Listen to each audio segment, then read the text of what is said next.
In today's Leeds news, Premier League confirm rule change, more Brandt twists, Leeds step up striker hunt, and Ramazani's championship option.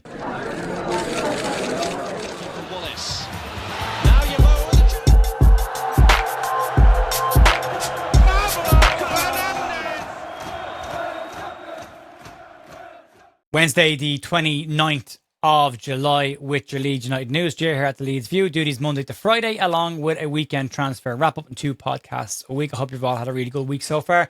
It's a bit quiet on the ground around Leeds United. That usually means something's going on, but it also means Leeds are, and what appears to be today, moving on to their next set of transfer targets. We've got some updates on that today. Some non-related, semi-related Leeds United news, just to give you some bits and pieces. Felix Vival, former Leeds United goalkeeper, has decided to pack in football and is running for local politics, which is an interesting decision for a goalkeeper to make. And also the story around Ollie Pickles' shirt, number 66, and Pickles, apparently, according to Isaac Johnson, isn't related to the dog Pickles who found the World Cup trophy back in 1966. Although Ollie will tell us if that is the case, and if it is, it's a great story, and if it's not, it's not. But yeah, a bit of stuff to get stuck into. If you want to nominate us for the Football Content Awards, you can do so. We're into the last week of the nominations being put out there, so they wrap up on Wednesday. Link for that's down below, QR code there on screen if you want to use it. Link again at the end of today's video.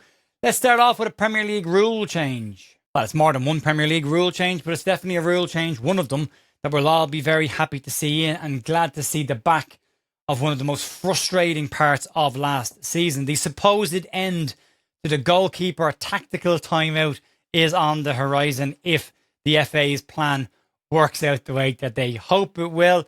In the World Cup, FIFA made it very clear. If a goalkeeper goes down to receive treatment, players are banned from going to the sideline. Simple as that. I think we only saw one instance where it was attempted. Didn't really work. Didn't take long. Didn't see it throughout the rest of the World Cup. But the Premier League have decided to go in a slightly different direction. And we'll see how this one works out.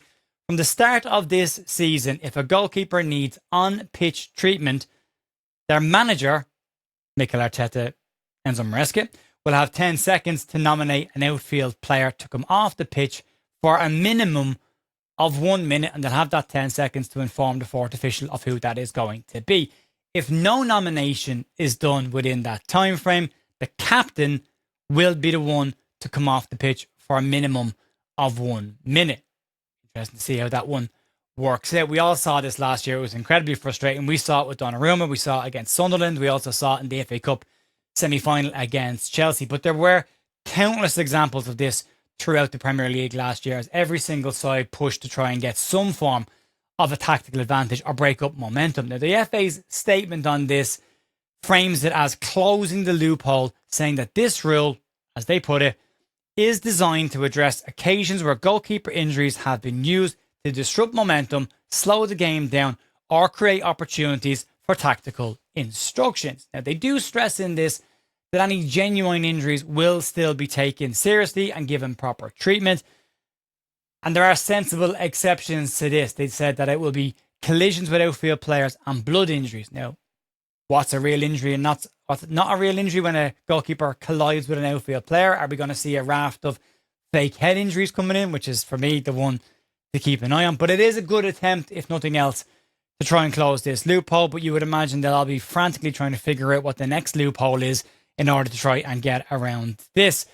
There are 2 other rule changes that are coming in that will impact Leeds United as well. And both of these were trialled during the World Cup. Officials can now use the 5-second countdown as a time management tool, as it's being labelled by the FA, in order to speed up anybody taking a throw-in or a goal kick who are deemed to be taking too long or time wasting. Now, the throw-in's interesting because Scotland appeared to find a loophole for this during the World Cup, and the 5-second countdown kicked in from whenever the player picked up the ball. So the easy solution is just don't pick up the ball. There isn't any clarity on that part of the rule, or if that's included, or if it's been removed, or if it's discretion for the referee. But it's a bit wishy-washy. It can be used if they're taking too long. So we'll see how that one gets done. The 10-second rule for substitutions will kick in from next season as well. So a player will have 10 seconds to leave the field off play. And if he doesn't, the substitute can't come on for 30 seconds. So attempts at the very least to remove the tactical time wasting from last season. We'll see how it all works out and see how long it goes before these rules get watered down, washed down, And we hear the PGMOL saying, but we can't take risks with injuries, so we have to take them all as if they're genuine. We will see. Let's talk about Julian Brandt. Fast approaching the frustration territory with this one, and very much starting to feel like Shea Charles territory. But it is a bit different because Julian Brandt, as a free agent, can take his time, which again, we've said it already. Dominic Calvert-Lewin did it last summer as well. But there are mixed reports on this, whether Leeds have the clear run that was labelled yesterday or not the clear run, as the case may be today. Getting as clear as mud at this stage. Team Talk's Graham Bailey has reported this morning that Real Sociedad have now accelerated their pursuit of Julian Brandt and are growing increasingly confident of being able to beat Leeds to the signature of the former German international. The transfer language is always very interesting. Everyone is growing in confidence this summer. I mean, has he told you that he's coming? Because if he is, fine. But if he's not, I'm not sure how confident you can be. And Sociedad have a lot to offer Julian Brandt if he does come in. He's believed to want European football. They had success in the Copa del Rey last year. They finished 10th in La Liga and qualified for the Europa League. So he can get the European football he wants from them. Bailey also says the Sociedad are Leeds' strongest competition for Brandt's signature to date. Now, Bailey does also say that Brandt is due to make a decision on his future in the coming days. So we could be seeing this slowly starting to wrap itself up, hopefully this week, and we can all move beyond this one. Isaac Johnson in Leeds Live has also been involved in talking about this story as well. And he says the Leeds are prepared to be patient on this, but that patience does have limits, which is a very similar wording to what was said around the Shea Charles situation. Now, right now, it looks like it is a very clean punch-up between Leeds United and Real Sociedad for his signature. But getting him in for Leeds, and I know it's getting frustrating, and people will say if he doesn't want to come, move on. But getting a player of his quality in for free, yes, there's high wages and likely a signing on fee, but it would save Leeds a significant amount of money on going out and having to buy a number 10 of his level. And that means they can spend that money on other transfer targets and strengthen the entire squad even more so. So there is a benefit to it, but Leeds are known to still want to bring in a striker and a left back cover, which has come out in the last couple of hours as well this summer. So the more money they can save, the better it will be to get those two positions in. And let's talk about those striker positions. So there's two strikers to talk about, as Leeds definitely now appear to be moving on to their next set of targets and lining up their moves for potential strikers. The first one to talk about comes again from Graham Bailey. And Graham says that Chelsea are pushing ahead with their major overhaul of their attacking department for Xavi Alonso. 3 strikers have been made available to leave. Liam Delap is one of the strikers who's been told he can go this summer, along with Nicholas Jackson and Mark Gay. But Delap seems to have hit the Chelsea striker curse that a lot of strikers have. I think he's wearing the number 9 shirt as well, which is definitely seems to be a cursed shirt at that club. He only got 3 goals in 47 appearances for Chelsea over 2 seasons, which is a long way away from the 12 goals he got in his debut season in the Premier League with Ipswich Town. In this one, though, Everton are being labelled as the clear front runners for his signature. He feels, to me, very much like an Everton type of striker, but Leeds United and Newcastle are both said to have also inquired about the striker and are believed to have held some form of talks. Now, Manchester United, Brighton and Fulham were also labelled as having interest in him as well. Manchester have pulled out of this, so it's Brighton, Fulham, Leeds, Newcastle, Everton are the 3 clubs that are said to be, at the very minimum, having a look and a think about making a move for him. But Chelsea are said to want more than the £30 million they paid for him when they brought him in, which, given the last 2 seasons that he's had, seems very unlikely because his price is likely depreciated and not increased, unless you're desperate to get something done, in which case you might make a move for him.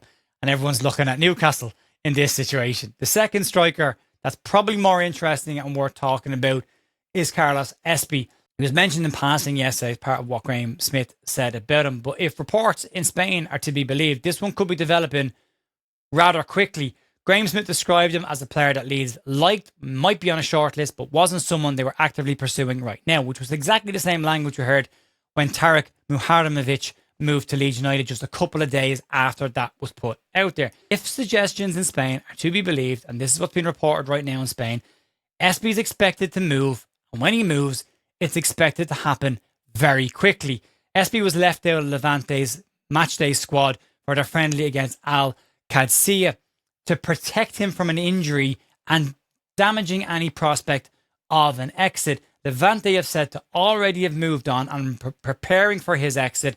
And one report in Spain described this as super deporte, which apparently the translation on that is almost settled. And I'm not Spanish speaker, so I can't tell you if that's exactly the right translation.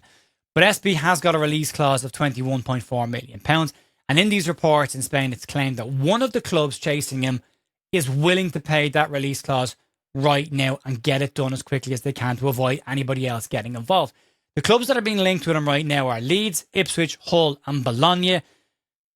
They're all labelled as interested and considering the release clause, with one club saying that they are willing to pay it right now. Now, Leeds' situation in this has been described as fluid, but Espí is described as one of Europe's standout young goal scorers and was in Spain's preliminary squad for the World Cup this summer before just missing out on the final cut.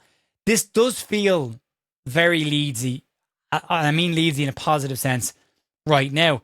It's incredibly quiet. There's murmurings of speedy transfer dealings. There's a possibility of a release clause being paid quickly to just get this one done and being left out of a squad. And he does tick the profile of what Leeds are looking for in that striker department this summer. So there might be something in this, there might not be something in this, but as it stands right now, that's the detail from Spain. And that's where we are with Liam Delap as well. I don't think Liam Delap's an option for Leeds. I just think he'd probably be too expensive and likely somebody else will make a move for him. I think Espí probably ticks a lot more boxes for Leeds than that. Anyway, let's move on and talk about Largie Ramazani's future. So we know the situation with Valencia and Ramazani, but fresh reports may mean that Valencia will need to speed up their thinking if they want to bring Largie Ramazani in this summer. The second option has potentially popped up in the move for Largie Ramazani, but this one fits very much in the rumour mill, pinch of salt territory, at least right now. Yesterday, Largie Ramazani blacked out his social media accounts, which is a very modern way of signalling or saying something is changing, I'm on the move, or at the very least, I'm not happy with the situation I'm in right now. He's not with the Leeds United squad. He's expected to move this summer. He has been available to leave the club this summer. And with all Leeds exits, it's very quiet and will likely just happen like that. Now, Valencia, as we know, want him, but they'll wait till the end of the window in order to try and get a better market opportunity, cheaper deal for Ramazani. But if the rumours are to be believed, West Ham United could be about to enter the mix on this as well. And Norwich City were linked with him earlier in the summer. Nuno Espirito Santo is believed to want another winger. Former Leeds United loanee Manor Solomon has been linked with a move along with Largie Ramazani as an option for that position. Now, Ramazani would fill some of the similar characteristics of what Chris Somerville brought to West Ham United last summer in the Premier League. We know what he can do in the Championship. He did it with Leeds. But this is very much, as I say, parked in the rumour mill territory for at least now. The social accounts mean that he could be on the move. And again, as I say, with Leeds United's exits this summer, it does feel like if anything's going to happen, it's just going to happen like that and he'll be gone. We've seen that with the exits that have happened so far. But yeah, that's where we are. 3 clubs being murmured with interest: Valencia, West Ham and Norwich. Norwich feel like they may be out of reach on this one. Leeds are looking for a permanent sale. West Ham just brought in a ton of cash from Chris Somerville. Obviously, they got to balance their books a little bit, but maybe they can afford a move for Largie Ramazani. And then Valencia, the most likely destination, if nobody else comes in for him before the deadline later on in the month of August. So we'll see. Anyway, folks, that will be it for me today. Massive thanks as always for supporting this channel. If you want to take a like and subscribe on the channel, feel free to do that. And if you want to nominate us for the Football Content Awards, there is a link right below me here. Have a great rest of your day. I'll talk to you soon. See ya.